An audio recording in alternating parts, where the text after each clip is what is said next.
The camera never lies, but sometimes it reveals truths we're too broken to see.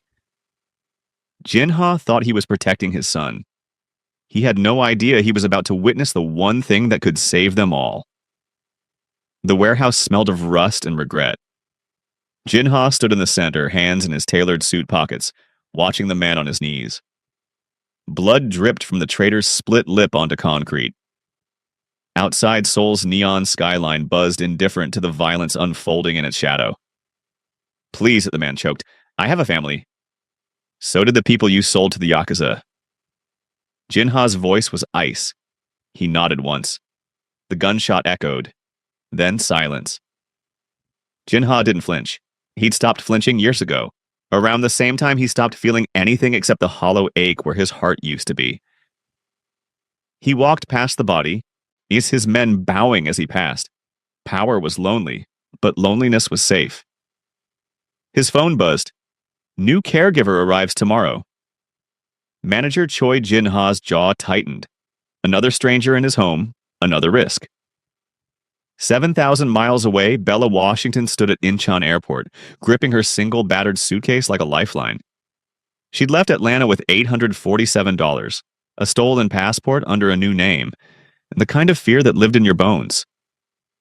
Seoul wasn't a choice, it was an escape. The agency promised work, no questions asked. Desperation made you invisible. Bella caught her reflection in the terminal glass. Dark skin standing out in the sea of faces, eyes that had seen too much, a scar hidden beneath her collar. She'd crossed an ocean to outrun her past. She prayed it was far enough. The taxi drove through glittering streets, yet Bella pressed her forehead against the window, whispering a prayer her grandmother taught her. Lord, let me be invisible just a little longer. But some prayers aren't meant to be answered. Both were about to collide, and neither would survive unchanged. Have you ever judged someone before knowing their story? Drop a comment below. We'd love to hear your thoughts. The cameras were invisible, military grade. Jinha installed them himself at 3 a.m., fingers steady despite the whiskey in his system. One in Taemin's bedroom, one in the therapy room, one in the corridor. His son lay motionless in the specialized bed, 7 years old with eyes that tracked movement but couldn't speak.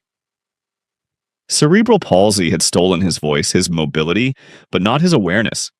That was the cruelest part. Taemin understood everything. I'm protecting you, Jinha whispered, adjusting the final lens. I won't let anyone hurt you again. The last caregiver had left bruises. The one before that, neglect. Jinha had made them disappear, literally. This new woman, this Bella, would be watched, tested, judged. She arrived at noon, escorted by manager Choi. Jinha observed from his office monitor, studying her like an opponent.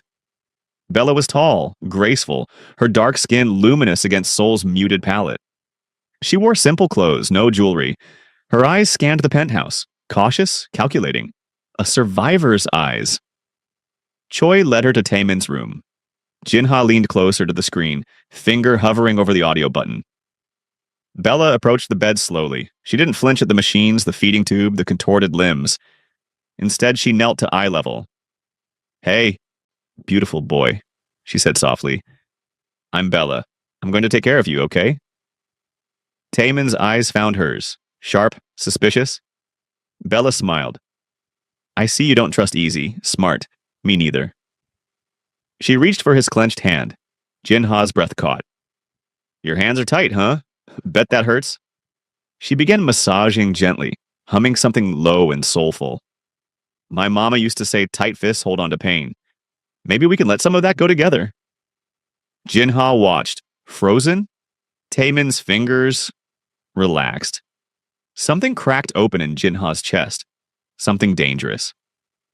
For 3 days, Jinha watched the footage obsessively. Bella sang gospel songs while bathing Taemin. She read to him, not children's books, but poetry. She talked to him like he understood everything, because he did. She never checked her phone, never rushed. He never treated him like a task. It had to be an act.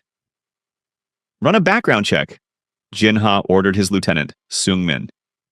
Everything, every detail. Seungmin raised an eyebrow. Boss, the agency already... Everything.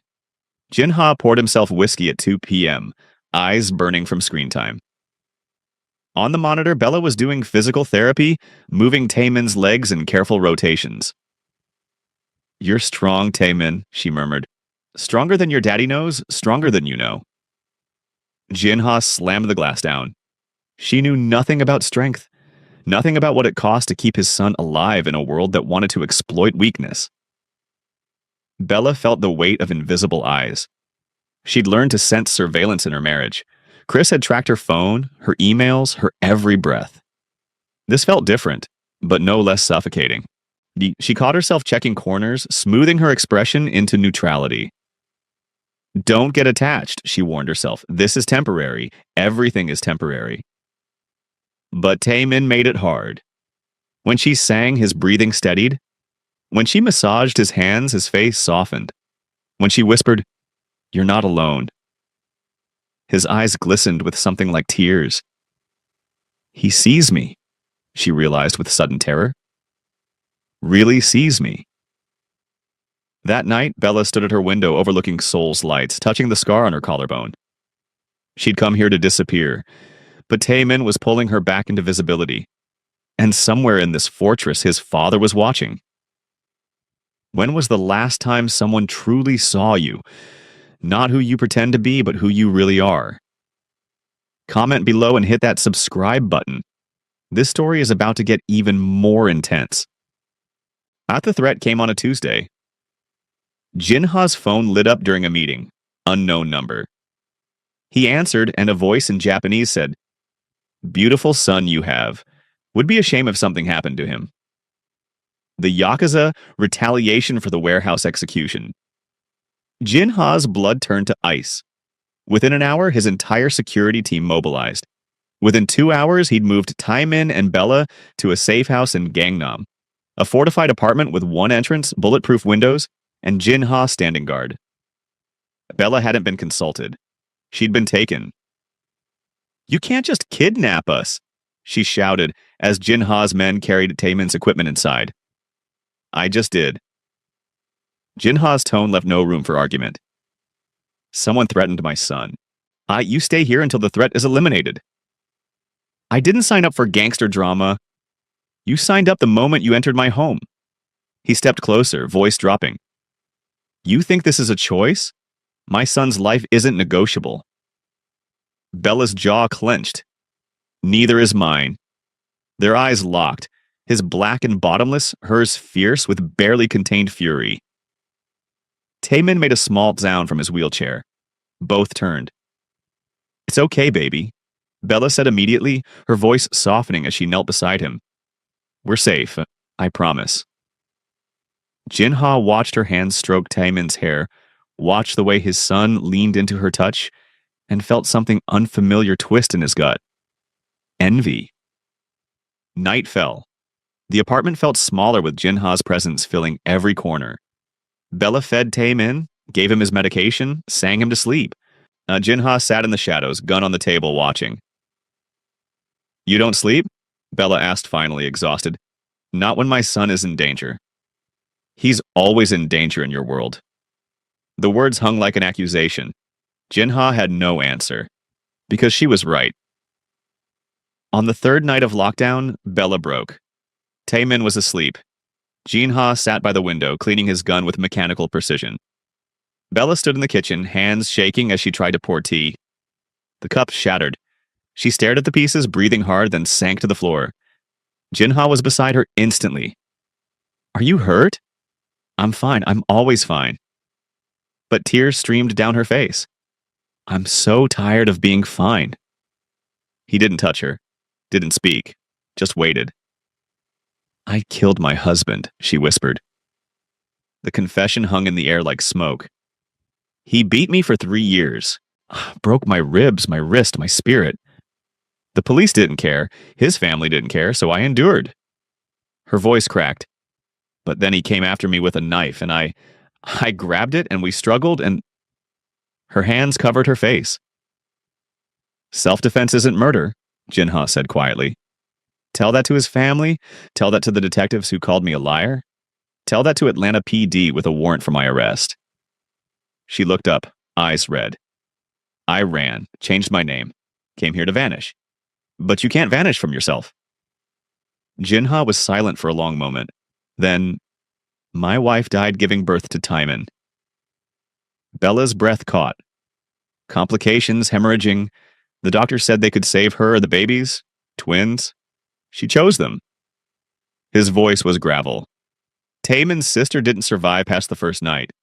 So my wife died for one child who can't walk, can't speak, can't... He stopped, swallowed. I blamed him. For years I looked at my son and saw what his existence cost. Jinha's eyes glistened. I'm a monster. No, Bella whispered, you're human. Their hands found each other in the broken glass and moonlight. The threat ended 4 days later. Jinha's men eliminated the Yakuza cell, but neither Jinha nor Bella rushed to leave the safe house. Something had shifted.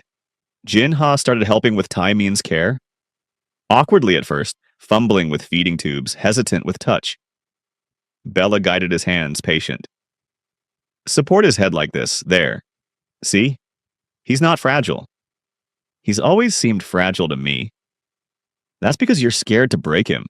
But Taimon's tougher than you think. She smiled at the boy. Aren't you a warrior? Taimon's eyes crinkled, the closest he could get to a smile. Jinha's throat tightened. He's never looked at me like that. Because you've never let him see you. Bella placed Jinha's hand on Taimon's chest. Feel that heartbeat? That's trust. He's waiting for you to trust him back. Father and son locked eyes. Something ancient and wounded passed between them. Jinha whispered in Korean, voice breaking, I'm sorry, I'm so sorry. Taimon's hand twitched, reaching. That night, they made ramyun together. Bella added too much gochugaru. Jinha salvaged it with honey. They laughed, real, unburdened laughter, and it felt like the first breath after drowning. You're not what I expected, Jinha said, watching her across the small table. Dangerous black woman corrupting your home? Bella's tone was light, but her eyes were serious. No, someone who sees past what I've become to what I could be. The air thickened. Jinha reached across the table. His fingers brushed her wrist, tentative, asking permission. Bella didn't pull away. I don't know how to do this, he admitted. The not violence part. Neither do I, the trusting someone part. Their hands intertwined. In the next room, Tae-min slept peacefully for the first time in months, dreaming of lullabies and hope. Sungmin arrived the next morning with a file. Jinha took it, still warm from Bella's proximity. He opened it at his desk while she showered. Isabella Washington. Wanted, Atlanta. PD charges second-degree murder. His blood froze. Photos of her husband's body, police reports, witness statements claiming she'd attacked first. She lied. Jinha's world tilted. He'd let her into his home, near his son, into his heart, and she'd lied about who she was. When Bella emerged, she found him standing in the doorway, file in hand, face carved from stone. What's that? She asked, but her voice already knew. Who are you? Jinha, who are you? His roar shook the walls. Tae-min cried out from the bedroom. Bella moved toward the sound, but Jinha blocked her. Don't touch my son. Please, let me explain.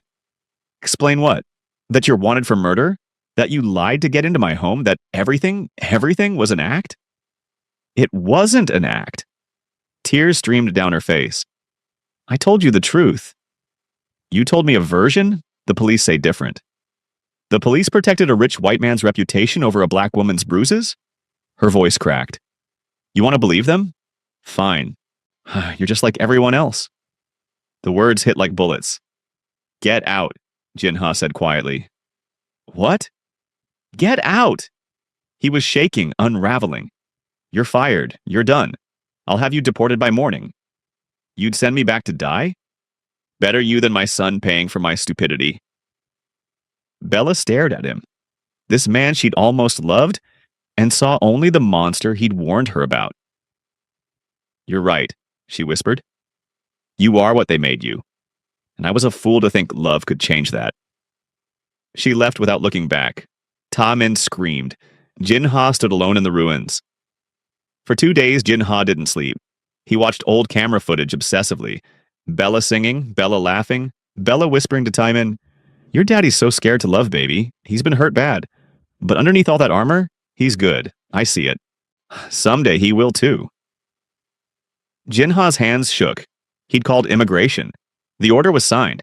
Bella would be on a plane to Atlanta by tonight, into the hands of a system that had already failed her. I'm protecting my son, he told himself. But Ta-min had stopped eating, stopped responding. His eyes were dull, retreating into the same unreachable place Jin-ha had found him years ago. Boss, Sung-min said carefully, the boy's declining. Maybe we were wrong. We weren't wrong. The evidence can be manipulated. You know this better than anyone. Sung-min placed another file on the desk. I kept digging. Her husband's family had connections to the DA's office. Witness statements were coerced. She told the truth. Jin-ha stared at the papers, blood roaring in his ears. Where is she? Airport. Gate 12. Flight leaves in 40 minutes. Bella sat at the gate, numb. She'd stopped crying, stopped feeling. The void was easier. Her boarding pass crumpled in her fist. Atlanta meant prison, or worse. But staying meant pain of a different kind. The kind that came from loving people who couldn't love you back. I should have stayed invisible, she thought. Her phone buzzed. Unknown number. She almost ignored it. Then, Bella, don't get on that plane, please. TM? Ta-min's communication device. Someone had typed for him. Her heart stopped. The boarding call echoed through the terminal. Passengers lined up. Bella stood, trembling, staring at the message. Trust one more time, or run forever. Her feet made the choice before her mind could. She ran. Jin-ha reached the airport as Bella's flight was boarding. He sprinted through security, badge flashing, guards scattering, his lungs burned. His heart hammered against ribs that felt too tight for everything he needed to say. Gate 12. Gate 12. He burst through the corridor and saw her, turning back from the jetway, phone in hand, tears streaming. Bella! She spun. Their eyes met across the crowded gate. Jin-ha crossed the distance, breathless. I was wrong. I was so wrong. Jin-ha, I saw the real file. I know what they did to you. I know you fought for your life. He gripped her shoulders. And I sent you back to them because I was terrified. Terrified of what? Of this. Of needing someone. Of my son loving someone more than he tolerates me. Of me loving someone and losing them, like I lost. His voice shattered. I can't lose anyone else, Bella. But I can't breathe without you either. Bella's hands found his face. You stubborn, broken, beautiful fool. Stay, please. Not as an employee, as... He faltered. As what? As family, as... He switched to Korean, then back to English, desperate. As the woman I love, as Ta-min's, our son's mother, as my second chance at not being a monster. Bella kissed him. Soft, trembling, tasting like salt and hope. Yes, she whispered against his lips. Yes to all of it. 3 months later, Ta-min's communication device lit up during dinner. Jin-ha and Bella leaned close. Slowly, painstakingly, letter by letter, the boy typed, Loveyoumom, Loveyoudad. Bella sobbed. Jin-ha pulled them both close. His son, his love, his redemption. The cameras were gone. There was nothing left to hide. Only everything to protect. And for the first time since the warehouse, since Atlanta, since loss carved them hollow, they were home. This story proves that love finds us when we're brave enough to be seen, flaws, scars, and all. Have you ever been given a second chance at happiness? Share your story in the comments below. And if this story moved you, smash that subscribe button and hit the notification bell, because we're bringing you more powerful, emotional stories every week that will restore your faith in unexpected miracles. What story should we tell next? Let us know.